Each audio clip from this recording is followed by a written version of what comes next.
Okay, so hi all. This is my pleasure to be here with Professor Andreas Gloeckner. This is a follow-up conversation to the great talks that we had in the DEB seminar a while ago, and I definitely suggest those of you who missed it to look at it on the YouTube. Andreas, so thank you so much for coming, and I will move on to my questions today. So, what are the main implications of your findings? Yeah, so the findings, perhaps the most basic implication is that there are very substantial differences in cross-national social preferences. So between countries, on average, some countries value very much the outcomes of the others, and for other countries it's not so much the case. And this has lots of implications, practical implications for real-world interactions, since we have to solve many global collective goods at the moment, and we have many conflicts between countries, and understanding these social preferences can help to do that. This is on the, let's say, on the content level. On the more methodological, but also partially content level, is that we found that one implication is that we should be very careful with aggregating over multiple items without taking into account situational affordances, which come basically with certain items or certain tasks. What we found is that in some of the tasks where people had to divide money, where they had more money than the others, they behaved diametrically different to the situations where they had to distribute money, where they were behind, where they had less than the other person. So the situational affordance changed very much the psychological meaning and understanding of the tasks. And on top of these differences between social preference between countries, we have to take into account these situational effects very much, and not just aggregate over them. This is methodologically important, but also content-wise important to understand both sides of the coin. I see. So is it related? I think you spoke about it a little bit in the seminar itself, also to the notion of fairness and to the notions that some countries are nowadays rich, so they can afford more to care about other regarding preferences, while the countries that are less rich the people there have to worry about themselves. So it's kind of a survival related to survival, maybe in a sense. To some degree, this is the case. So the situation can shape the behavior, but interestingly, we saw also that for some people who are not the richest in the society, they gave more, particularly if they were ahead. So basically, that the overall situation is very important, and fairness is very important. And of course, as an overall factor, the rich countries are more willing to give a bit more money to the poor countries overall. But the matter is much more complicated. If we look within each country, we had the effect that the high status people didn't give so much to the others compared to the low status people in the same country. So basically, the poorer people within one country gave more to the other, were more pro-social than the richer ones. And so the pattern is, it's about fairness. It's about having great fairness, or to achieving good fairness within a country and between countries. And we see that not all factors work in the same direction and work in this direction. And understanding this pattern is crucial and important. This is very interesting. Just a hand waving, completely hand waving. When you spoke now, one idea that came to my mind, can it be related to self-selection in a sense that to become a very rich person, you have to have certain traits, maybe not exactly to care that much about other people and be a tough guy, completely hand waving. Very interesting question. Indeed, this is one of the plausible hypotheses that, of course, by not caring so much about others, which means basically you're more cooperative, you share more with others, you might not be so competitive to get to the top at some certain positions. And as society, of course, we have to think about this, whether we can prevent this, because from a societal level, it would of course be detrimental if the people who don't help the others get on top of society, perhaps then steer the society in directions which they like to have, and not and the people who are more pro-social get less in these positions. So this is, of course, as you said, it's post hoc speculation to some degree, but is one plausible hypothesis. There are other ones which one can think about, but in many situations and many of our previous research, we found that not always, it's not so simple that the richest ones are just giving more because they are rich. It's not always the case. We have positive examples all over the world, many rich people giving to the poor people, but we have selection effects. Perhaps we have also effects to stay in a competition, and perhaps even if you are rich, you want to be you compare yourself to the even richer, and then you try to beat them as well, and then so there might be certain influences, but selection might be one. And if it's selection, then as a society we probably don't want to have this to a very large degree, or to some degree perhaps it's okay, but if only the people who don't help the others get to top of society, this is not the kind of society we would like to have. Yes, I completely agree with you on that, especially when they use the resources that are mutual to all the society. Exactly. Tell me, please, not sure that if it's exactly a fair question, but how can your research finding be extended in your opinion, and especially related to the domain of decisions from experience? But if you think that the second part of the question is not fair in this case, so you can definitely drop it. No, it's I think it's nice, and I thought about this issue when I prepared the talk for the symposium, and I think it's a very interesting question, because what we investigate here basically is not decision from description, not decision from experience, but more or less decision from stereotypes at no contact. So the people have social preferences to people from other nations, and in about 80% of the cases, they have never had contact with these people. So they have no experience. So they have, and one interesting question would be how experience changes this. So just bringing the people in contact with the other people from the other nations where they might have social preferences, and then see how they interact with them, because we can see in our pattern, for instance, where there's a mismatch. We can perhaps see, I didn't check it in detail, but we can see, for instance, for one country, in the one direction, you have a very high social preference, but in the other direction, not, which would basically mean in an experience task, they interact with these people from the other group, they give them money, but they don't give anything back in the second round, for instance.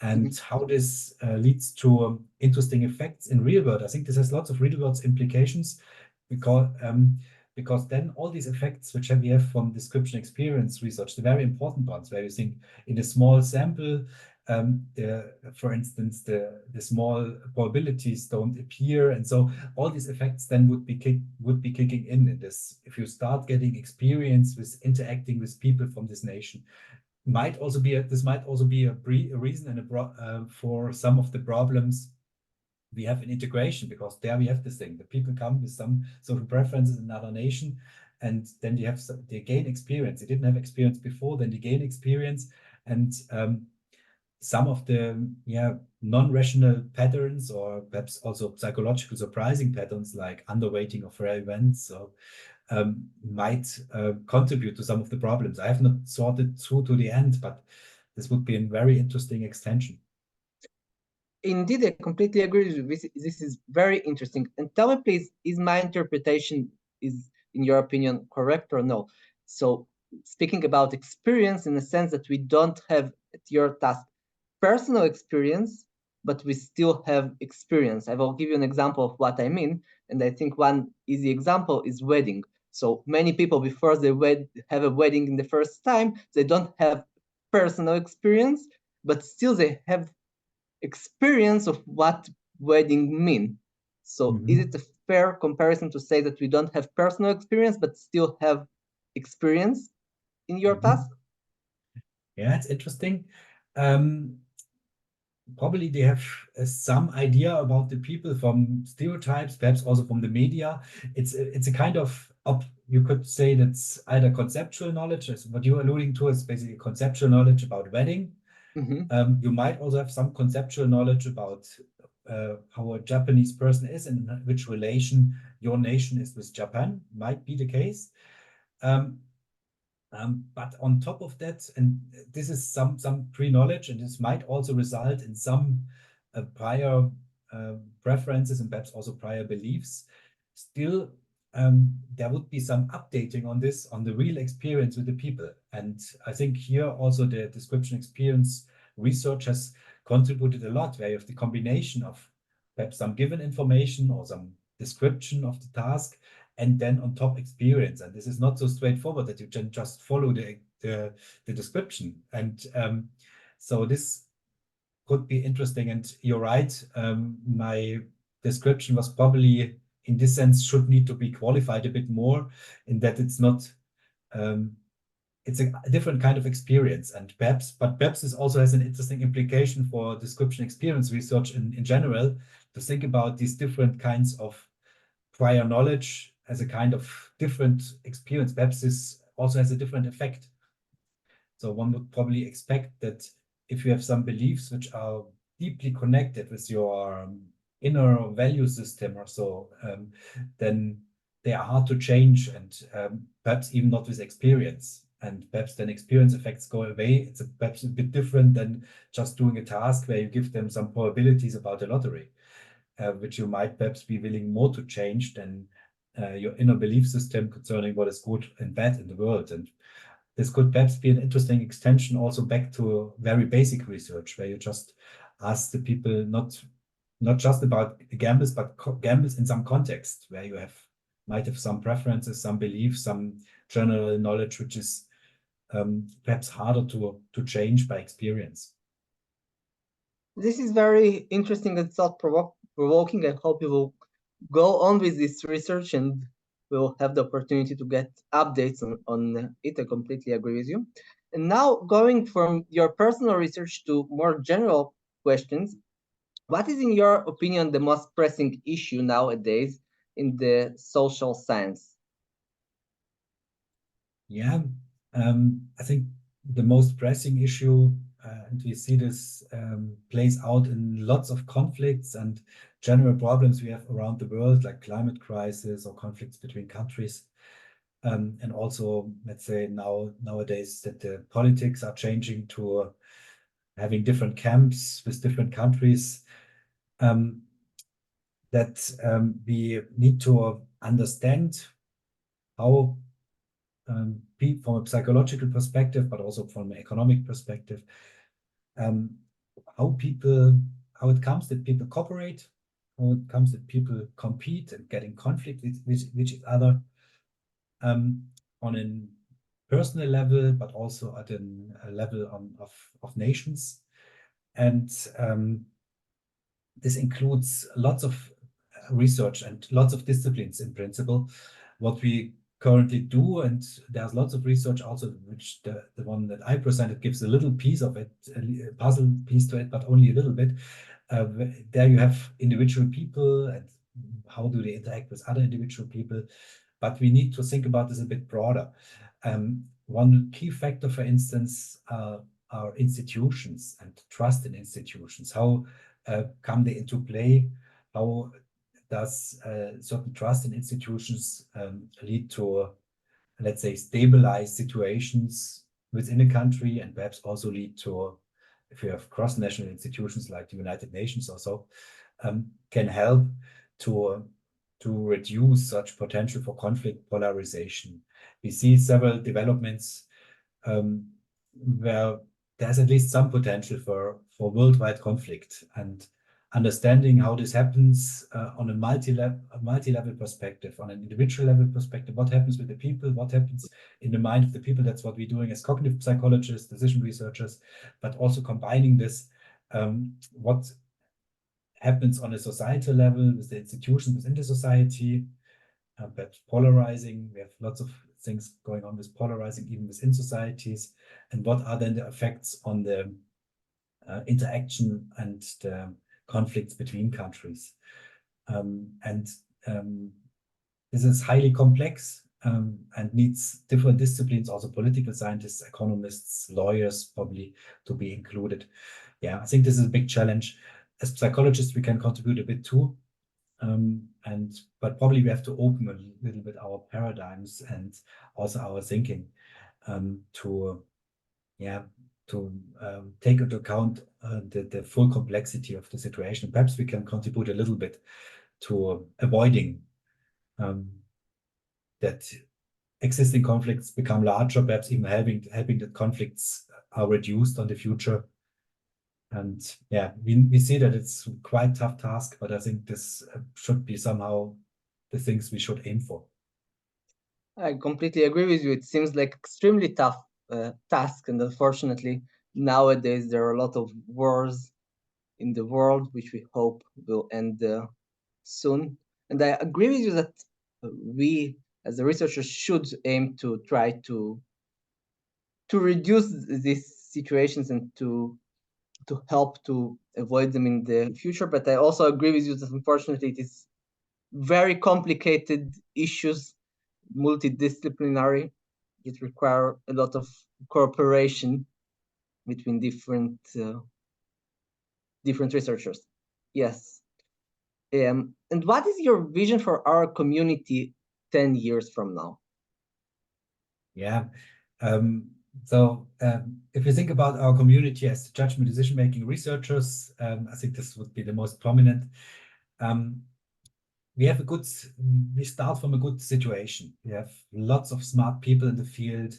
We have lots of young people coming in with great ideas, high motivation, with really good methodological education.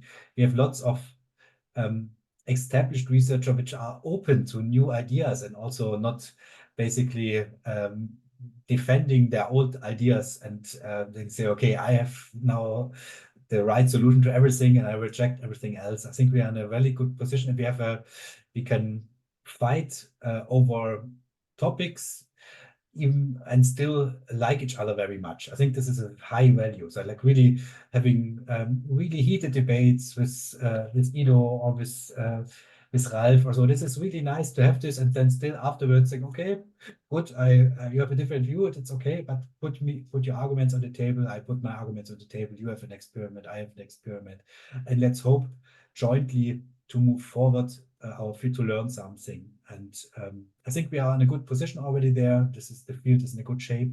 In 10 years from now, I would hope that we, first of all, we can keep this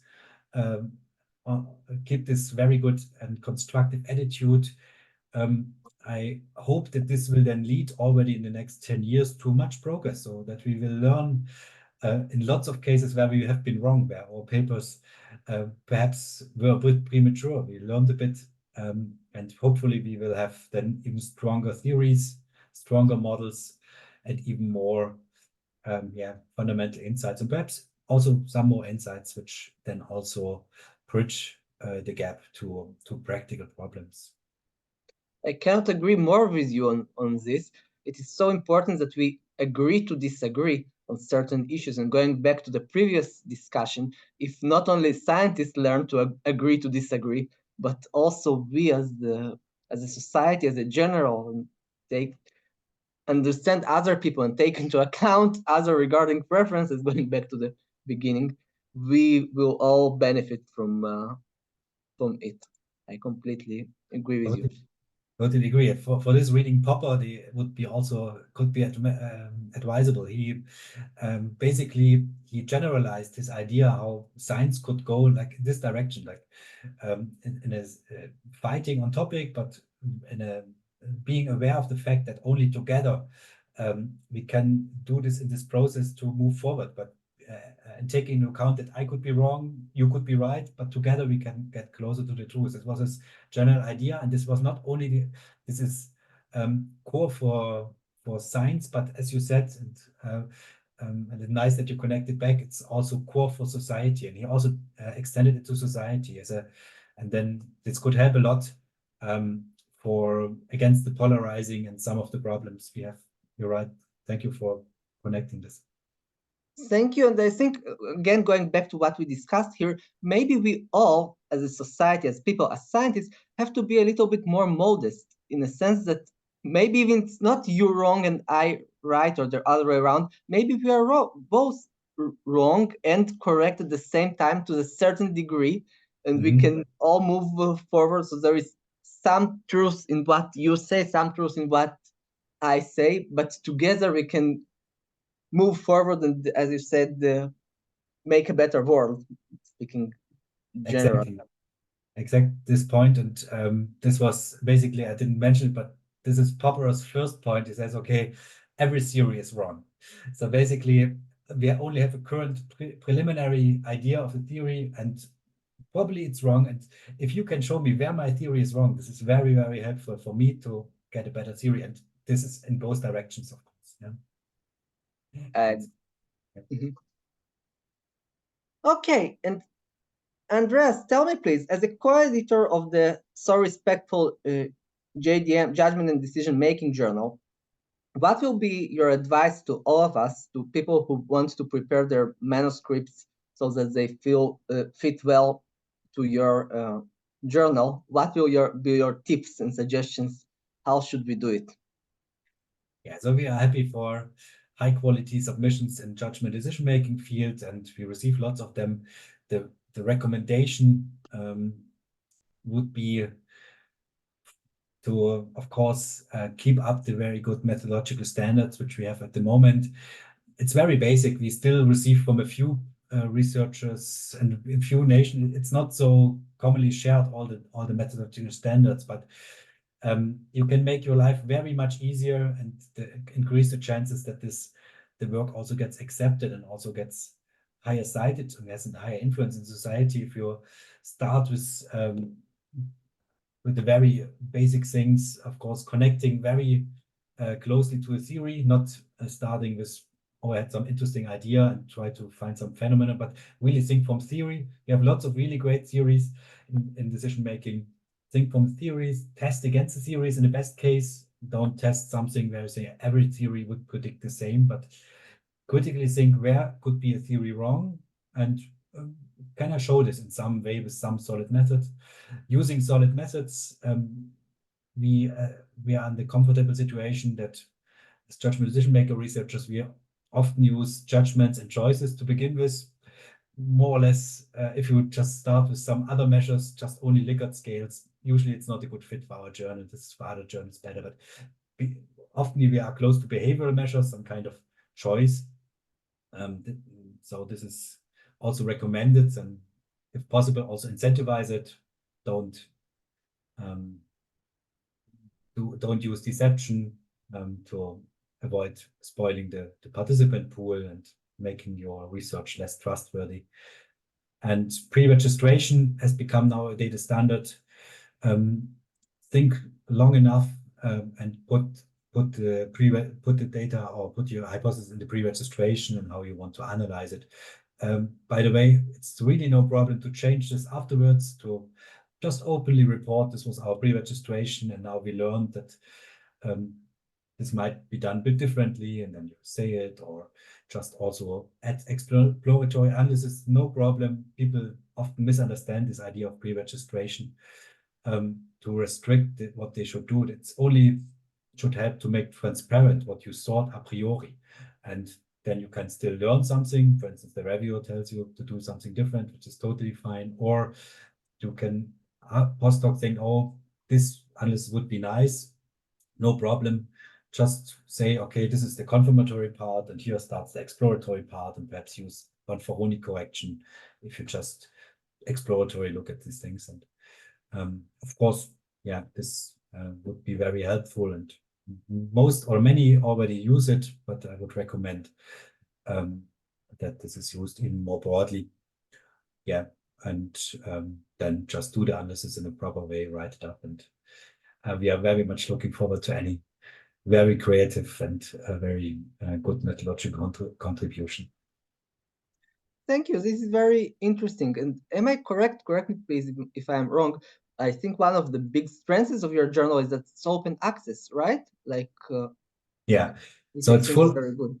Oh yeah, that's also one thing. So it's first of all, it's full open access.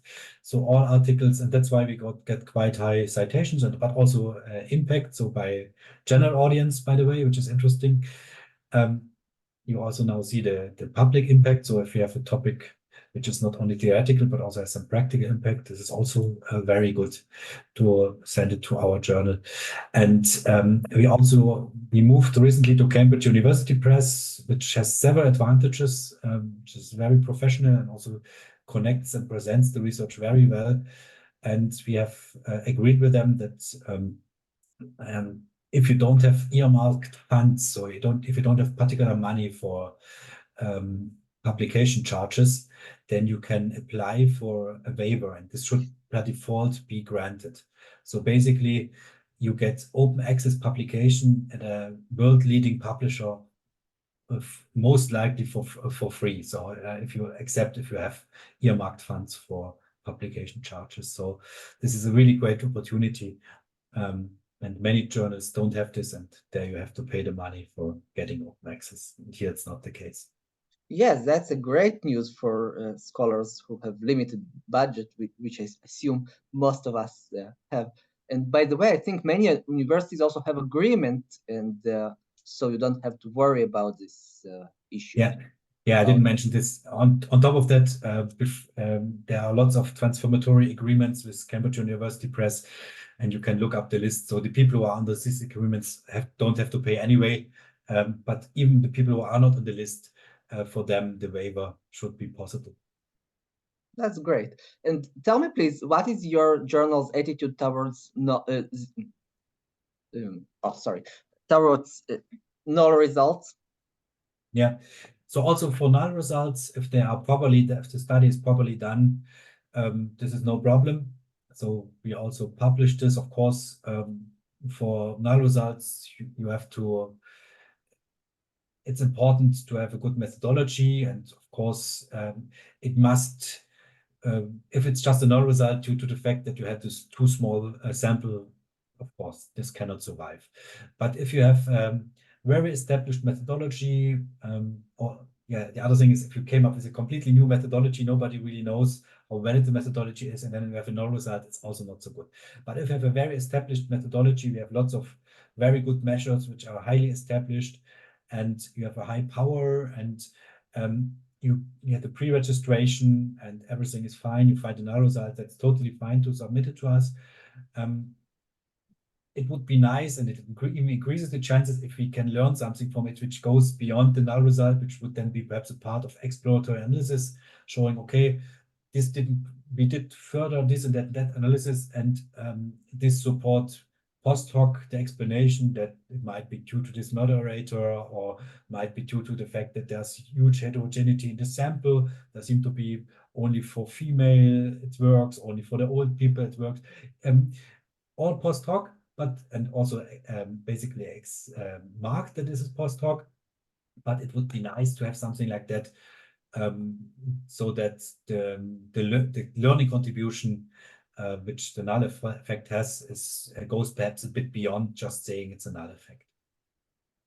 I see. It was very interesting for me to learn that you're taking the perspective, not sure if perspective, but go with the economists that you prefer to have incentives-based experiments rather than hypothetical ones.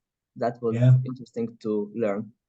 Yeah, so it's still a bit a matter of taste, and probably also it also depends a little bit on the associate editor, to be honest.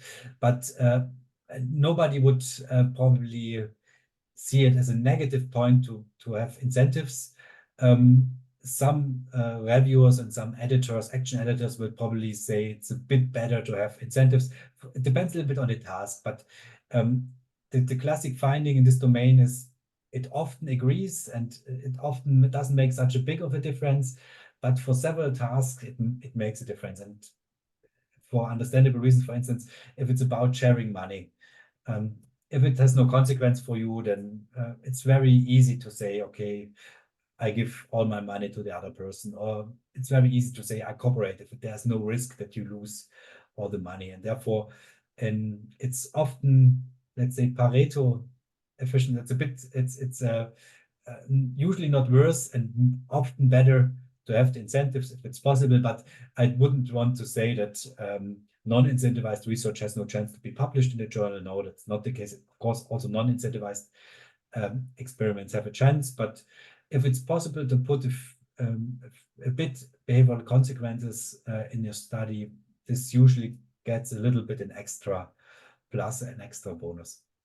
As an economist who study a lot of incentives, I cannot agree more with you. So good to learn.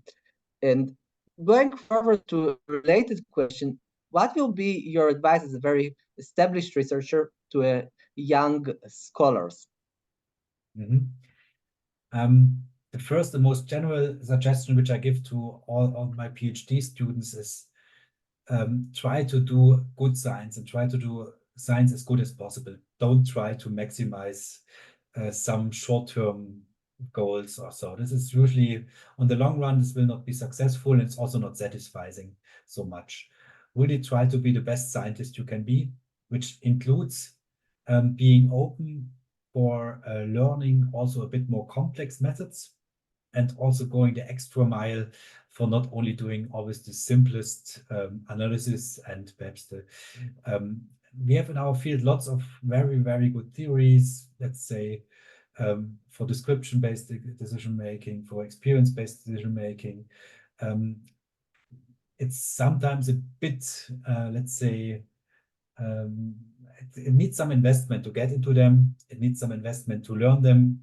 I remember when I first tried to implement prospect theory the first time, and the equations, and it was all a bit, it was a bit messy, but it pays off, since if you get into these a little bit more complex ways of analyzing things, it helps you just to increasingly grasp also new things. So the learning curve is relatively steep. In the beginning, you need lots of investment, and it's important, or the best way to do it is relatively early in your career, because later on, you usually don't have the time, and usually also you don't start with a completely new effort. Perhaps you're also even a bit more able to learn things a bit more quicker than the older guys. So going in this direction is would be highly commendable, and this could be just our computational models we already have, also something like a bit more complex measurement methods, let's say process tracing, eye tracking is always nice to have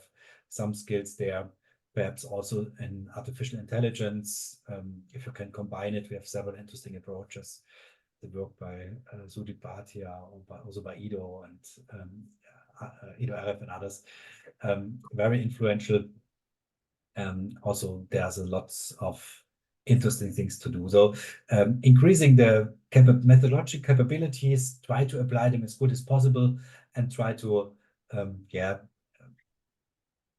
stay curious about what you can learn. Also self-critical, we had this from the beginning, not to be aware that this can be also in the wrong direction, but try as good as possible to test the experiments and to present them to the audience, to our community.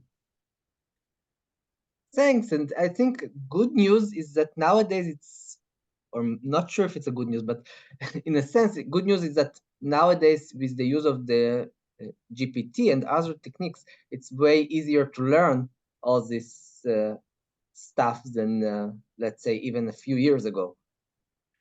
Exactly, it's on all levels. So Chat GPT even gives you some advice on how to use it, and you can nowadays also use it much more easier. There are lots of toolboxes also for our cognitive models, but also for AI, which are much easier to use. So you're right. In the old days, when you had to program it by hand using matrix algebra, this was a bit the tougher road.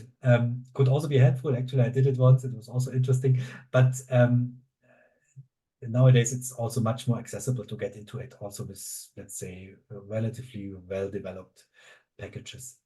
Yes, I say that I'm not sure about the good news, but because I mean, it's a good news in a sense that it's easier to learn, but it is not such a good news because it will be more difficult to distinguish between those with high capabilities and not so high capabilities. So your competitive advantage is getting blurred. Or you will have to find a different competitive advantage. Yeah. yeah, I think there's if one wants to get so one even always has an advantage if one understands the method deeper. And we see this if you read a paper, if somebody has just applied Chat GPT, it's one thing, or if somebody has done a really comprehensive analysis of this, you just see it from the paper. So there are the different levels of comprehension are usually also reflected in the paper. So if you invest more to understand more, then this will also usually pay off. This is perhaps the one level. And the other level is, yeah, I wouldn't think about this in such a competitive way. It's more like if all are moving in to improve their capabilities, then our science becomes also better, and the debates become more better. You have more people who understand your paper. If you use a complex methods, which is also nice. If you perhaps many years ago, if you wrote a paper on prospect theory from the psychologists, I don't know how many would understand it, a technical paper on this. Nowadays, this has changed a lot. So I would see it more on the positive side. But perhaps this brings us to I would see the risk more in the fact that if you don't understand enough from the methodology, or perhaps it's okay to start, and it's also totally okay if some of these things go wrong and you learn something, and then perhaps you get it better.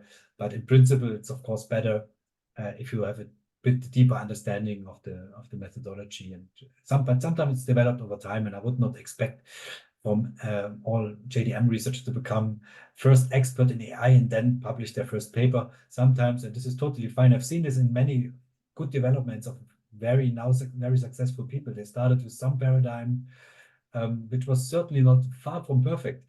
And then they learned that here and there it was not the best, and then they improved it a bit, and they improved their understanding. And this is also on an individual level, totally acceptable and totally fine.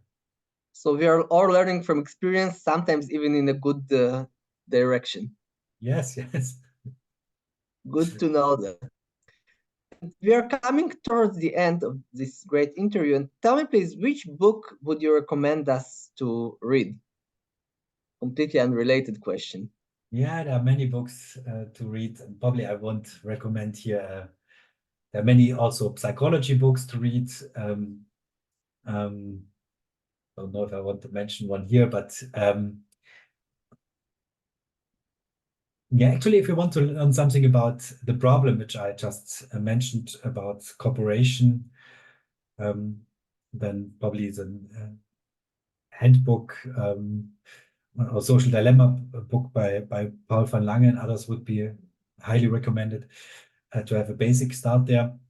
But I would also encourage you to read something which is not only scientific work. And so the recommendation would be, for instance, reading the old Hermann Hesse, Steppenwolf, a famous book which I found as a psychologist very inspiring, very entertaining. And yeah, so reading also some of the classic literature is certainly also very helpful and inspiring in lots of respects, thinking about psychology, and, but also just for thinking about life. I again completely agree with you. I wanted to say before you said it that sometimes when you're reading kind of unrelated books, or you can think about ideas very related to your research, although they come from the general books, so-called. Exactly. They often have, if you see the perception or the of people, then you see some or get some insights what's going on. Actually, to be one of the books which was very inspiring in my early studies of psychology was also reading some of the classic Russian authors on which are very psychological. If you read Dostoevsky, for instance, this is a highly psychological book. Very long, also very interesting concerning from a religious point of view, by the way, but also very interesting from a psychological point of view. And yeah, so reading a bit broader is, I think, very inspiring. I cannot agree more to you that we should not only be basically looking at our own literature, but having a bit of broader perspective is, I think, good for our work, but also good for our life. That's very interesting to learn. I'm personally very happy to learn that this is also kind of books that you are reading. And again, I completely agree with you. One of my personal favorite authors is Erich Maria Remarque. So I agree with you that it's very important to read the books from different cultures. And yes, on this positive note, I want to really thank you for this very inspiring and interesting interview. And I hope to see you in our next seminars. Andy, thank you so much. Thank you very much for inviting me and for the great interview. It was really a great pleasure to talk to you. Thank you.